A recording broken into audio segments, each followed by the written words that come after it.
Thank you.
आज का युवक कल का देवता, आज का युवक कल का देवता, सत्य मार्ग दर्शाएगा, सत्य मार्ग दर्शाएगा। प्रेम शीतलता शुद्ध कर्म से जग की ज्योत जगाएगा, जग की ज्योत जगाएगा।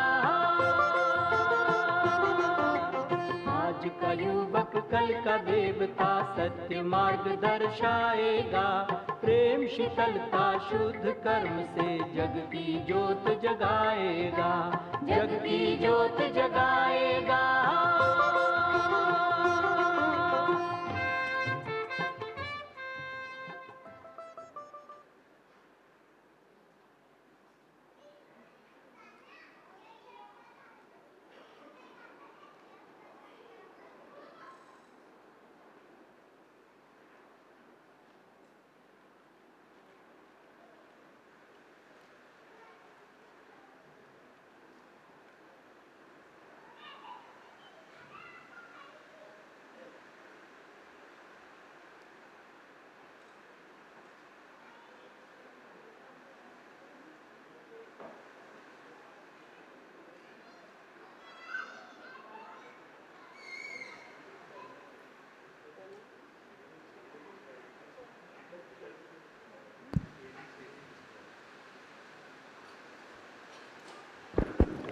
ओम शांति।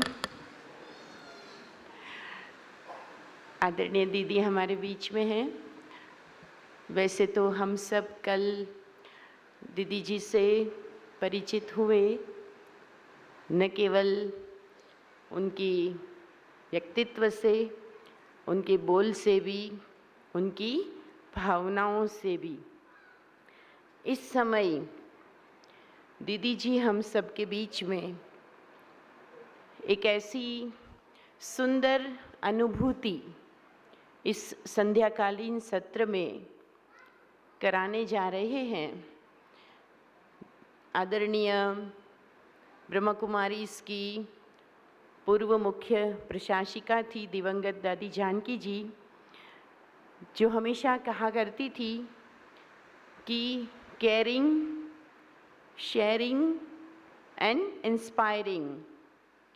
ये मुझे बहुत अच्छा लगता है कि मैं सबके साथ इस तरह से रहूं। और दादी ने अंतिम दिनों में ये बहुत अच्छी अनुभूति भी हम सबको कराई। आप सबके लिए दादी जी अभी उपलब्ध नहीं है, दादी जी ने अपना दिव्य स्वरूप धारण कर लिया, परंतु लीडर वही होते हैं जो अनेकों को लीडर बना के जाते हैं। तो दादी जी की पालना लिए हुए हमारे बीच में आदरणीय चंद्रिका दीदी जी है, जिन्होंने ब्रह्मा बाबा जो संस्था के फाउंडर, परमात्मा के साकार माध्यम, उनकी बहुत नज़दीकी में उनसे भी बहुत सारी बातें सीखी है। दीदी अपने युवा एज में स्काउट में, आर्मी में ज्वाइन करना चाहते थे। दीदी को अपने स्कूल कॉलेज में हमेशा लीड करने का अनुभव रहा और अहमदाबाद में रहते हुए दीदी ने एक अपना अलग ही ज्ञान मार्ग में पूरे परिवार के तीनों बहनों के साथ प्रवेश किया था और कैसे अपने माता पिता से भी बड़ी युक्ति से, अपनी दृढ़ संकल्पना से इस जीवन को पसंद करके और इस आध्यात्मिक जीवन में एंट्री की। और ये यूथफुलनेस के कारण ही दीदी को इस यूथ विंग की कमान परमात्मा ने सौंपी है। तो आदरणीय चंद्रिका दीदी, जिनका इतने लंबे समय का आध्यात्मिक जीवन का, युवा सेवाओं का एक्सपीरियंस है, तो युवाओं को कौन सी केयर चाहिए? अभी हम सब बात कर रहे थे कि हमें शेयरिंग अच्छी लगती, डिबेट अच्छी लगती, अभी सब डिबेट में बहुत अच्छा हिस्सा ले रहे थे। तो शेयरिंग क्या हो और कैसे हम दूसरों से इंस्पिरेशंस प्राप्त करें, तो इस सुंदर सेशन के लिए हम दीदी का बहुत बहुत बहुत वेलकम करते हैं। आप सभी भी एक हाथ की ताली बजा के आदरणीय चंद्रिका दीदी जी, आपका वेलकम है और आपसे हम सुनना चाहेंगे। और दीदी को हम सबसे पहले प्रोग्राम का बेज अर्पित करेंगे। मैं बहनों से निवेदन करूंगी।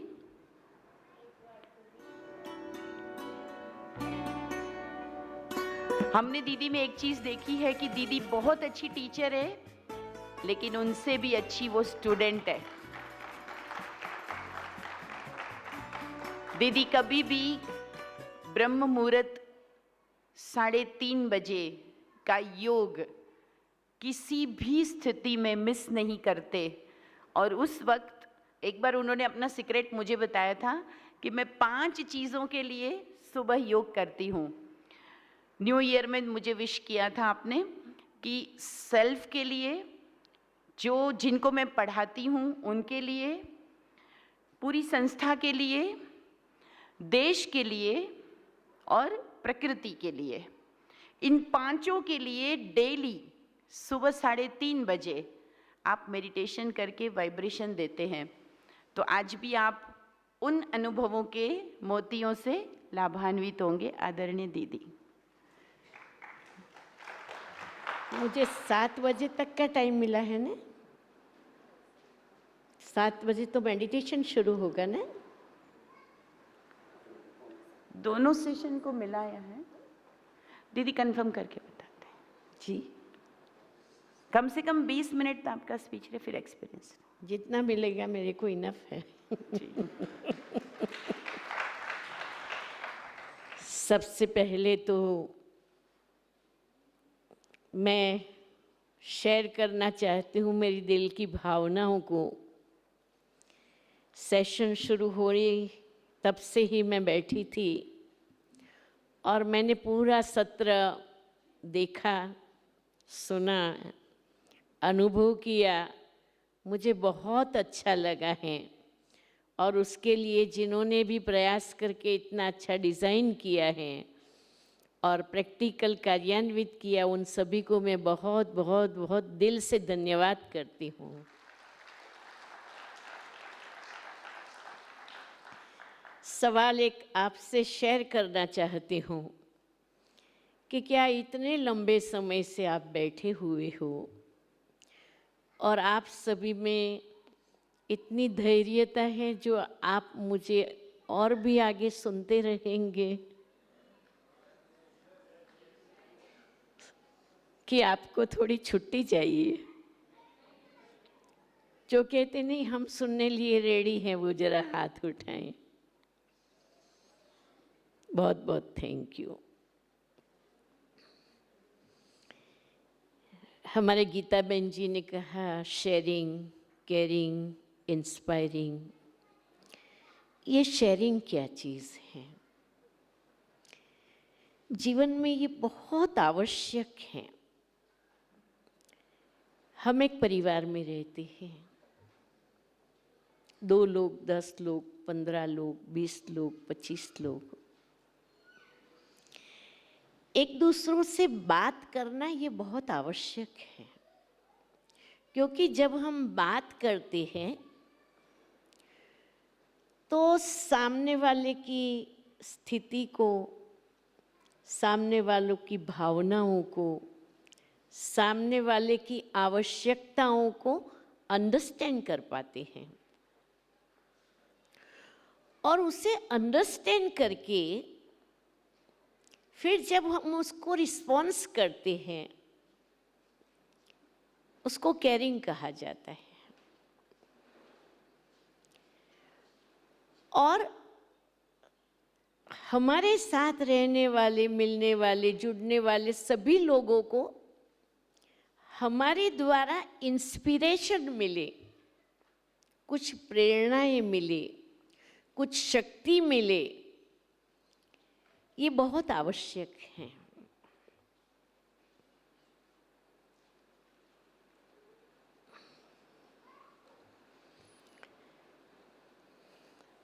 मेरे लाइफ में छोटी छोटी आदतें हैं, और वो आदतें मैंने बड़ों से सीखी हैं, और उस आदतों से मैंने बहुत कुछ पाया है। हमारी दादी प्रकाश मणि थी, ब्रह्मा पिता के बाद चीफ एडमिनिस्ट्रेटिव। तो जैसे ग्रुप आता था, वो ग्रुप को मिलती थी, तो वो पहला सवाल पूछती थी, आप सब आराम से आ पहुँचे हो?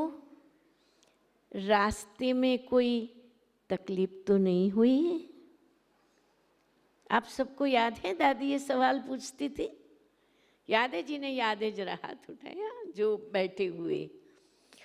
इतना प्यारा लगता था दादी का पूछना कि आप सब आराम से पहुंच गए हैं, किसी को कोई तकलीफ तो नहीं हुई है? फिर दूसरा सवाल करती थी, आपको रहने का स्थान ठीक मिला है? व्यवस्था ठीक है? अगर किसी को भी ठीक नहीं मिला हो तो खड़ा हो जाए। ऐसे करके दादी जी खड़ा करके देख लेती थी कि किसी को कोई असुविधा तो नहीं है। तब दिल को इतना अच्छा लगता था कि ये तो अपनी माँ से भी ज़्यादा या बाप से भी ज़्यादा प्यार से पूछ रही है, इससे बढ़िया अपना घर कौन सा होगा। आप सबको रहने का ठीक मिला है? तो जरा हाथ उठाएं। बहुत अच्छा। फिर दादी जी बड़े प्यार से कहती थी, देखो आप आए हैं ने, वैसे तो अभी बारिश की सीजन है, आप लोग आइसक्रीम खाना चाहते हो? ऐसे पूछेगी।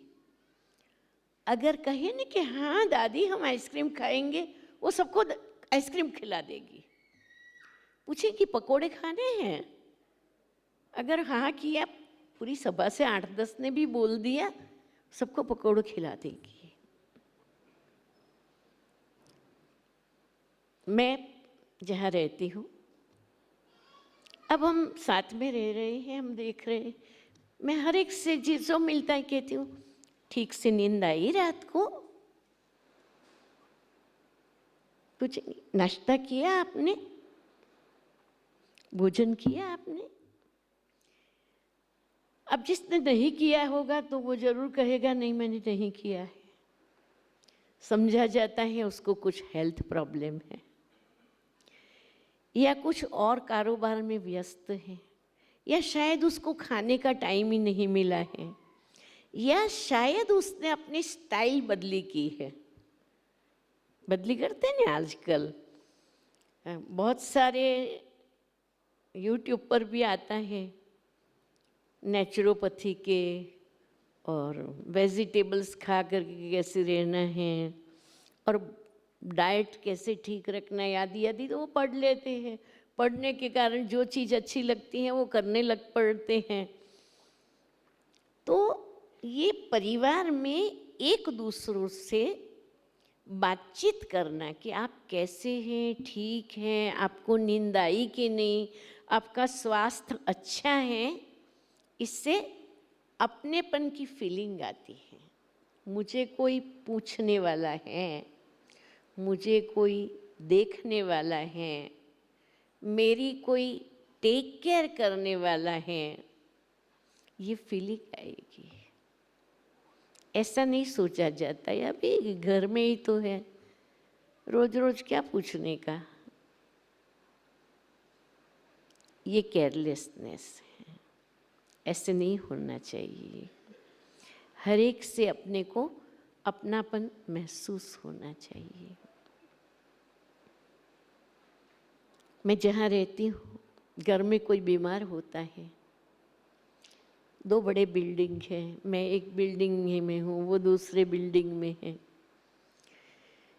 अब कुछ ज़्यादा नहीं हुआ है, बुखार ही हुआ होगा कुछ भी, पर मैं कमरे तक जरूर जाऊंगी, उनसे मिलूंगी, बात करूंगी।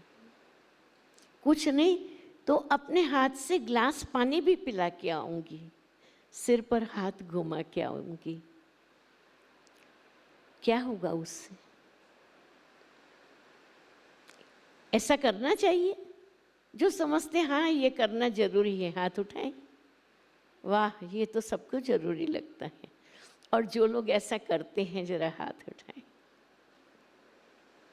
बहुत अच्छा। जब किसी व्यक्ति की कोई भी डिफ़िकल्टीज है, इनकन्वीनियंस है, वो अपने आप को भी नहीं समझ पा रहे हैं, आप शांति से उनसे बातचीत करो और आप जिस प्रकार से उनको सपोर्ट कर सकते हो, सपोर्ट करने की कोशिश करनी चाहिए।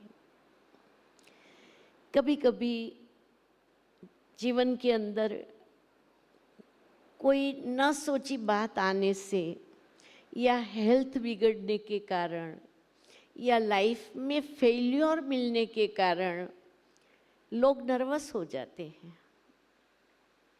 अरे कभी कमरे में पार्टनर के साथ ही कुछ हो गया, रूम पार्टनर के साथ कुछ हो गया और 1-2 का बोलना बंद हो गया, अनबनी हो गई और उससे ब्लड प्रेशर बढ़ जाता है, खाना नहीं खाते हैं, अपनी रेगुलर रूटीन डिस्टर्ब हो जाती हैं।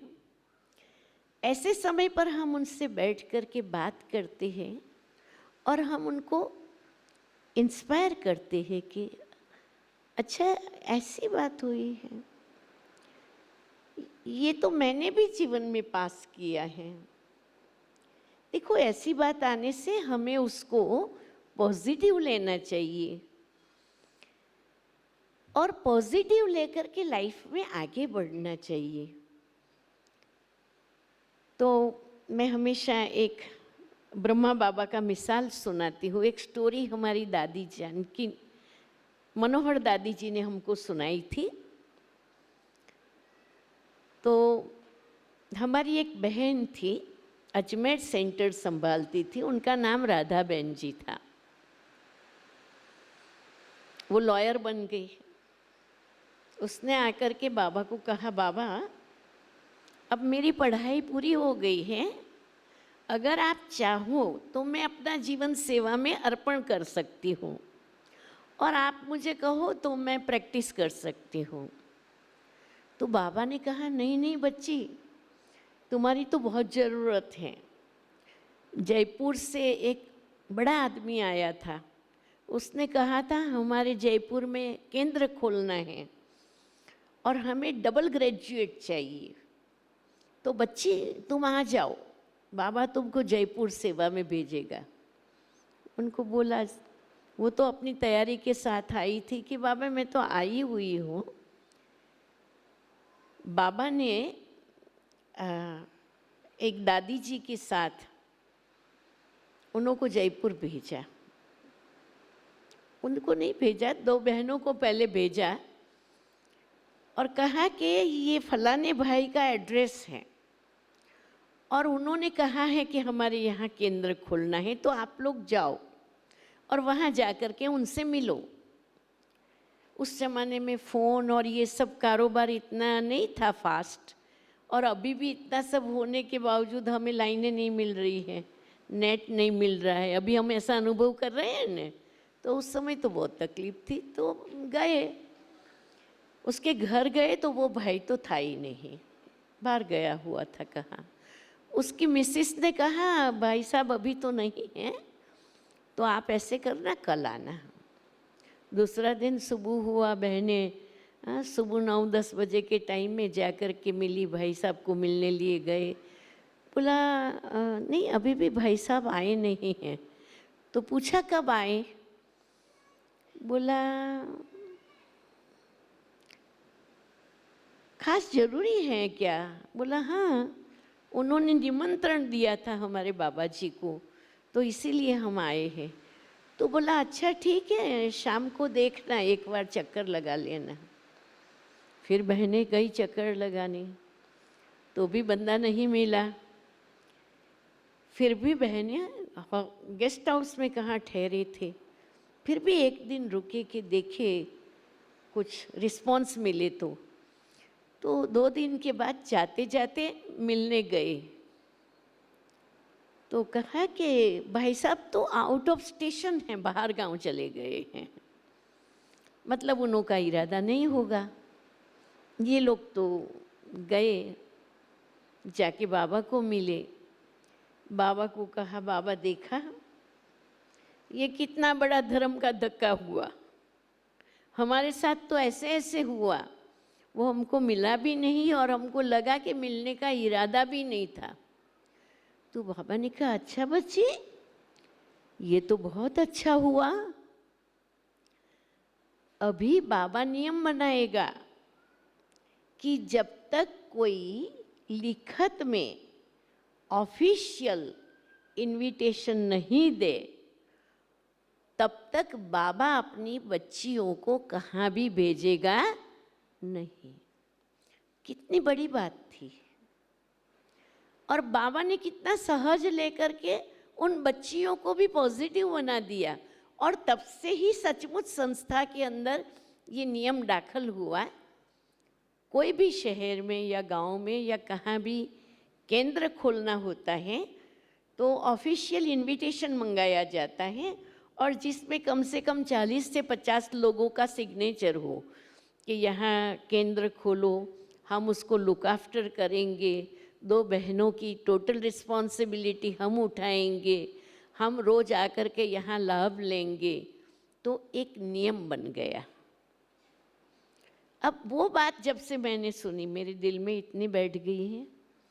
मैं बहुतों को ये बात सुनाती हूँ कि लाइफ में किस प्रकार से हम पॉजिटिव बन सकते हैं, अपने लाइफ को पॉजिटिव बना सकते हैं। तो बातचीत करना और सकारात्मक बातचीत करना और दूसरों को समझने की भावना से बातचीत करना, उसको शेयरिंग कहा जाता है। बाबा ने यहाँ पर ये सारी व्यवस्था बहुत सुंदर बनाई, और यहाँ भी आप सब वो बातों को देखेंगे एक के बाद एक। हम बाबा से मिलने आते थे, 7 दिन रहते थे, फिर जाने के एक दिन अगले दिन पर बाबा हम सभी को बाजू में बुला के बिठाते थे और फिर कहते थे कि अच्छा बच्ची, अभी तुम 7 दिन में क्या पाया और क्या खोया, क्या छोड़ा और क्या पाया, ये अनुभव सबको सुनाओ। अब देखो इसके अंदर कितनी सारी बातें आ जाती हैं कि 7 दिन में आकर के उन्होंने क्या फील किया, कैसा फील किया। कोई बात अगर अच्छी भी नहीं लगी होंगी तो निकल आएगी, और क्या छोड़ा, अर्थात वो कितना प्रेरित हुए और क्या कुछ छोड़ने जैसी चीज को छोड़ करके जा रहे हैं। इंस्पायर किया, प्रेरित किया, अनुभव सुन करके, अनुभव सुना करके, और बाबा ने आगे बढ़ने की एक युक्ति दी। उस प्रकार से हम अपने जीवन के अंदर, चाहे हम 2 रह रहे हैं, कभी कभी क्या हुआ, समझो मैं 5 दिन घर से बाहर गई हूँ, 5 दिन के बाद मैं घर में आई, अब जब मैं घर में आई हूँ तो मेरे दिल में ये जरूर होगा कि मैंने 5 दिन जैसे गुजारे हैं वो मैं घर वालों से शेयर करूँ या बताऊँ, पर कोई मेरे में इंटरेस्ट ही नहीं लेवे, कोई मेरे को पूछे ही नहीं, या मैं किसी को कुछ सुनाऊं तो वो इतना इंटरेस्ट नहीं ले। तो आप देखो कि व्यक्ति कितनी हर्ट हो जाएगी कि मैं 5 दिन दूर रह करके आई, मेरे को कोई पूछता भी नहीं। कोई व्यक्ति घर से बाहर जाए, वापस आए, हमें उनके साथ शांति से बैठना चाहिए। उन्होंने अपने जीवन का समय कैसे पास किया वो पूछना चाहिए, उसमें से हमें कुछ सीखने को मिलेगा। अगर उनके जीवन में कोई ऐसी बात आई है तो हम उसके दिल को ले सकेंगे।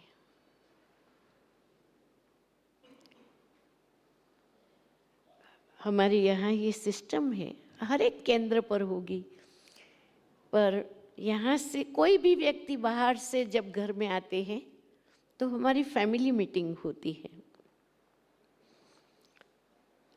सप्ताह में एक बार ऐसी फैमिली मीटिंग होती है जिसमें हम पूरे सप्ताह के कारोबार को वर्कआउट करते हैं। छोटे से छोटे कारोबार में घर में कौन गेस्ट आने वाले हैं, उनकी खाने पीने की क्या व्यवस्था करनी है, उनकी कोई परहेज है कि नहीं, कहाँ कोई हॉस्पिटल में पेशेंट आए हुए हैं, उनके लिए किसकी क्या ड्यूटी है, क्योंकि अहमदाबाद में ये सारा कारोबार बहुत होता है, सारा वर्कआउट होता है। पर डेली शाम को 8:15 बजे से 8:45 बजे तक, 8:15 से 8:30 बजे 15 मिनट मेडिटेशन करना है। 8:30 से 8:45 में एक बहुत सुंदर पुस्तक है, शुभ भावना शुभ कामना, उसका एक पैरा पढ़ना है और उस पर थोड़ा चिंतन करते करते दूसरे दिन सुबह उठेंगे और पूरे दिन का समाचार, आज के दिन कौन आया कौन गया, क्या हुआ क्या होना है, सबको इतनी अच्छी फीलिंग रहती है, सबको सब मालूम है। कभी कभी कहाँ पर ऐसा आवाज़ सुनते हैं, उनको कुछ पूछो, हमें कुछ मालूम नहीं है, ऐसे जवाब देगा, हमें कुछ मालूम नहीं, हमें कोई थोड़ी बताता है, हमारी यहाँ कोई कीमत नहीं है। अब वो व्यक्ति जब इतना बोल रहा है, आप अंदाज लगाइए उनको यहाँ कितना दर्द भरा हुआ है, उसको कितना दुख भरा है, उसके एग्जिस्टेंस का किसको इम्पोर्टेंस नहीं है, उसको फीलिंग है। ये चीज़ इंसान को बीमार करता है, ये मेंटली डिस्टर्ब करता है, इतने तक कि वो परिवार से कट होता जाता है। आज जितने प्रॉब्लम्स हैं वो सारे प्रॉब्लम्स का कारण इस बात की कमी है, शेयरिंग, केयरिंग, इंस्पायरिंग, इस बात की कमी है। अगर आप सभी इस चीज़ को अपने जीवन में यहाँ से लेकर के जाएंगे, मैं कहती हूँ आप एक बहुत बड़े पुण्य का काम कर सकेंगे। और सबसे बड़ी ये धारणा को जीवन में लाना हो तो आपके अंदर लिसनिंग पावर चाहिए। आप किसी व्यक्ति को बहुत प्यार से सुनो, बहुत ध्यान से सुनो, बहुत शांति से सुनो। समझ लो कि जितना समय ये व्यक्ति आपके सामने बैठी है, ये व्यक्ति ही आपका सर्वस्व है। और ये जो समय दे रही हूँ मैं इसलिए दे रही हूँ कि मैं उसको मैक्सिमम अपने तरफ से जो प्रदान करना चाहिए वो कर सकूं, इतने तक नहीं, लेकिन ऊपर वालों से जो आशीर्वाद दिला सकूं वो काम भी मैं कर सकूं। मेरे पास बहुत केस आते हैं। सेंटर बहुत पोश एरिया में है, शाहूकार परिवार से बहुत युवा पीढ़ी के लोग आते हैं। मैं एक एक के अनुभव सुनाऊं, आप लोई के आंसू रोएंगे, ऐसे लोग आते हैं। घंटा, 1.5 घंटा, 2 घंटा, एक बारी 3.5 घंटे तक मैं सुनती रही। एक ऐसा केस था और उनको कि मैं अपना सर्वस्व समझ करके देने की कोशिश करती हूँ।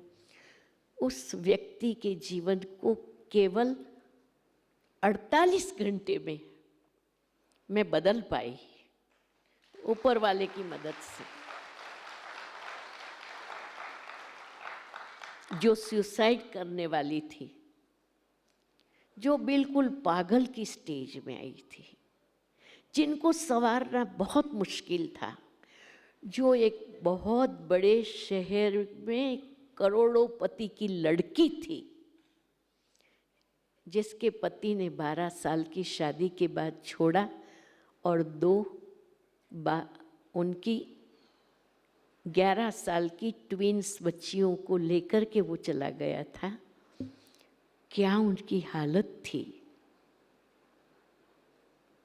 क्योंकि जब ऐसी परिस्थिति आती है तब चाहे करोड़पति माँ बाप हो, वो भी एक्सेप्ट करने तैयार नहीं होते हैं। उनके लिए केवल मरने के सिवाय कोई रास्ता ही नहीं होता है। आज वो बहुत अच्छी तरह भगवान की बनकर के चल रही है।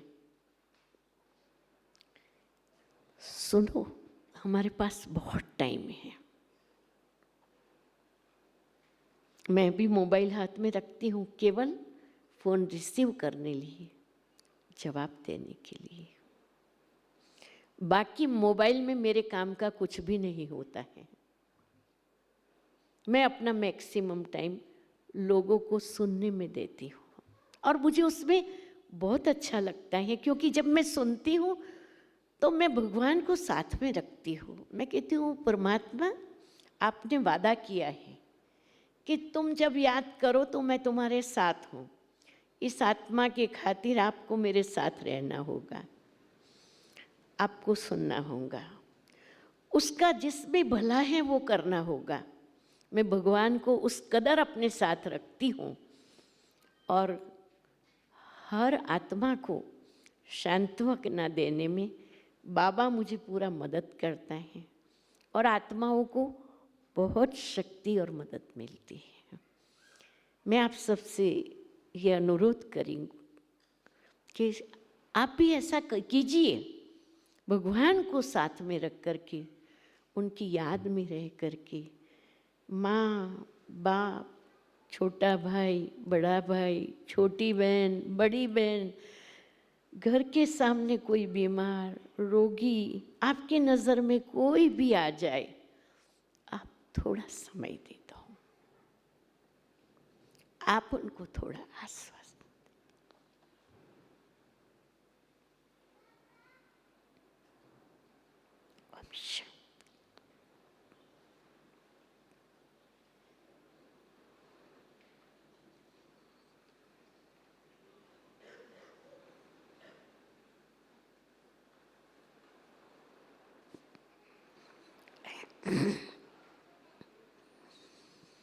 ऐसी सेवा बहुत करनी आवश्यक है। जो समझते हैं ये बात, हम बिलीव करते हैं और ये करना चाहिए। और इतना काम हम जरूर करेंगे। इस यूथ पार्लियामेंट से वो हाथ उठाएं।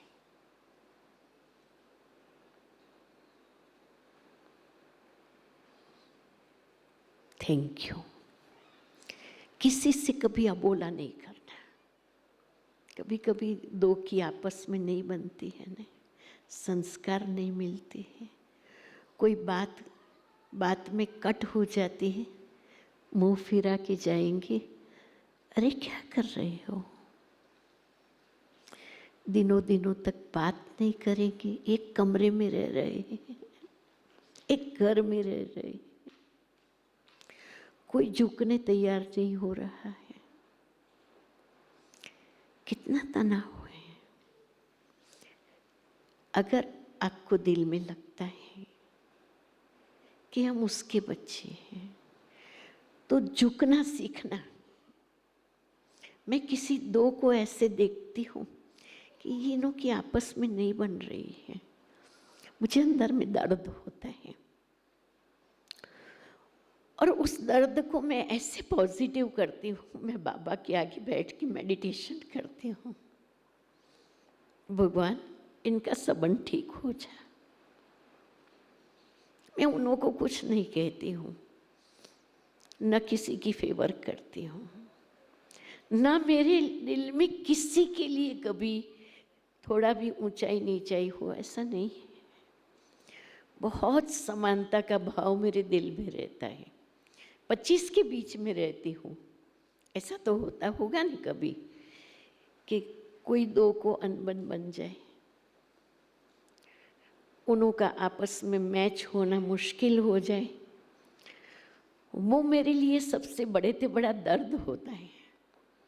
मैं कभी एक्सप्रेस नहीं करती हूँ, लेकिन मैं उनों के लिए गुप्त मेडिटेशन करती हूँ और फिर ठीक हो भी जाता है, ठीक हो भी जाता है। ज़्यादा समय नहीं चलता है, लेकिन हमें अच्छा समाज बनाना है तो ये इमोशनल फीलिंग इसको कहते हैं।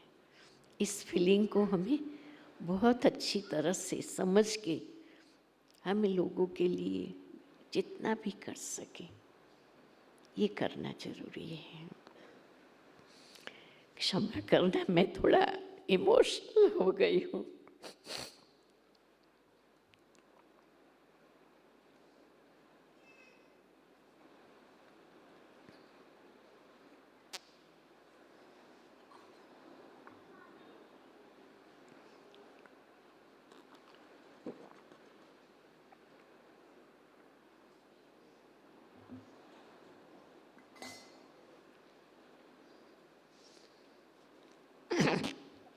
चलिए, पर मैं किसी की प्रकार का दर्द, अपना दर्द पूरा सहन कर सकती हूँ, लेकिन किसी के दुख दर्द को मैं नहीं सहन कर सकती हूँ। उतनी शक्ति अर्जुन मेरे में अपने में भरने की है। लेकिन हमें ऐसा दूसरों के लिए अपनी शेयरिंग, केयरिंग, इंस्पायरिंग की विशेषता को स्वयं में भर के रखनी है। ओम शांति।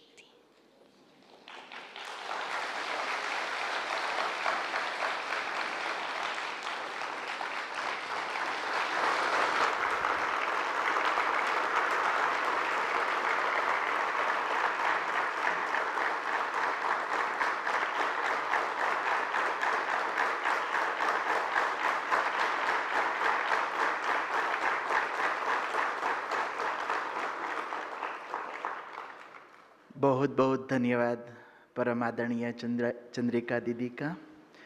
आपके हर बोल एक इंस्पिरेशन है, दिल को छू जाते हैं, जीवन में कुछ बदलाव लाने के लिए निमित्त बनते हैं।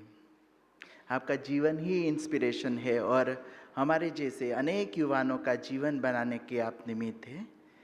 दीदी का बहुत बहुत धन्यवाद। रहते हैं आप, इनको मेरे बारे में कुछ भी पूछ सकते हैं, मेरी कोई फरियाद भी करना चाहे तो कर सकते हैं। मैं इतना बता सकता हूँ कि आज यहाँ हो तो बिकॉज ऑफ दीदी।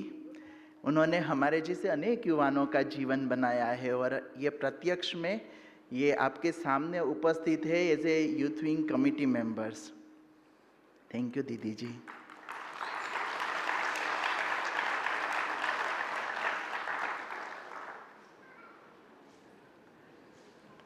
चलिए परमात्मा पिता से अपने दिल की वार्तालाप करें और दिल ही दिल हम भगवान के साथ शेयरिंग करें। मैं भगवान से रोज़ सुबह शेयरिंग करके कहती हूँ कि भगवान बाबा मैं आपके लिए बैठी हूँ, आप फिक्र मत कीजिए, आपको मेरे लिए जो भी काम है वो आप बोल देना है। एनी टाइम एनी टाइप किसी भी प्रकार का काम हो तो आप मुझे बोल देना, मैं आपके लिए सदा तत्पर हूँ। आज के लिए क्या आज्ञा है फरमाइए। तो सुबह जब बैठती हूँ तब परमात्मा से बात करती हूँ और वो बताता भी है और हम उसके कहने पर चलते भी हैं। इनके जैसा अच्छा फ्रेंड, लाइफ पार्टनर, सर्व संबंधी कोई नहीं हो सकता है। आप उनसे नाते रिश्ते जोड़ करके तो देखिए, फिर दुनिया में उनके अलावा कोई नज़र नहीं आएगा। ओम शांति।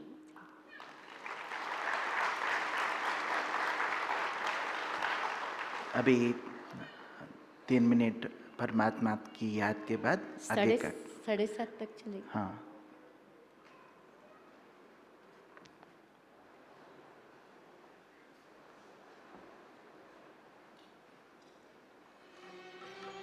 भगवान हमारा साथी है, भगवान हमारा साथी है, हम उनके संग संग रहते हैं, वो अपने संग संग रहते हैं। जैसे दीपक में बाती है, भगवान हमारा